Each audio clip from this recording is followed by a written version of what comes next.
అందరూ బాగున్నారా? Welcome back to my channel. So ఈ రోజు అయితే నేను ఒక మంచి వీడియోతో మీ ముందుకు వచ్చేసాను. చిన్న వోల్టర్ గ్రామదేవత శ్రీ కనకమ్మ తల్లి పండగ పుట్ట బంగారం ఎంత అద్భుతంగా జరిగిందైతే సో నేనైతే ఈ వీడియో మీ ముందుకు తీసుకొచ్చేసాను. సో ఎక్కడ మిస్ కాకుండా చూడండి, వీడియో అయితే అద్దిరిపోతుంది.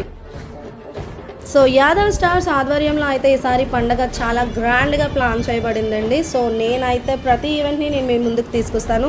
అండ్ పుట్ట బంగారం అయితే చాలా సక్సెస్ఫుల్గా జరిగింది. ఇక్కడ మీరు చూసినట్టయితే చాలా ప్రోగ్రామ్స్, చాలా ఈవెంట్స్ అయితే పెట్టించారు.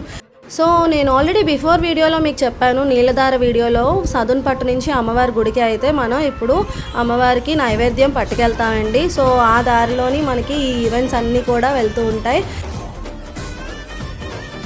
సో అన్నిటికన్నా స్పెషాలిటీ ఏంటి అంటే ప్రతి ఒక్కరు కూడా ఈ ఈవెంట్లో అయితే పార్టిసిపేట్ చేస్తారు. జనకమనం అంటే డ్యాన్స్ వేస్తూ అమ్మవారిని ఊరేగిస్తూ సదన్పట్ నుంచి అమ్మవారి గుడి వరకు కూడా ఊరేగింపు అయితే చాలా బాగా తీసుకెళ్తారు. ఇక్కడ మీరు చూసినట్టయితే అమ్మవారికి నైవేద్యం తీసుకొని వెళ్ళడం జరుగుతుంది. ఇక్కడ చాలామంది మాలాధారణ వేస్తారు. ఇక్కడ ఈ కోడిని అమ్మవారికి మొక్కి అక్కడ నైవేద్యం కనుక 3 సార్లు తిన్నట్టయితే పండగ అమ్మవారు చల్లగా చేయిస్తారని అర్థం అనమాట. పండగ కోసం చాలా వెయిట్ చేస్తున్నాను. సో ఇదైతే చెట్టుకి పూజ పొద్దున్నే చేసి ఆ అమ్మవారికి నైవేద్యం పెడతారు. సో నేనైతే పండగ వీడియోతో నేను మీ ముందుకి వస్తాను. సో ప్రతి ఈవెంట్ని నేను మీతో షేర్ చేస్తాను. సో మర్చిపోకుండా నా ఛానల్ని సబ్స్క్రైబ్ చేసి లైక్, షేర్ అయితే ఇవ్వడం మర్చిపోవద్దు. Thank you.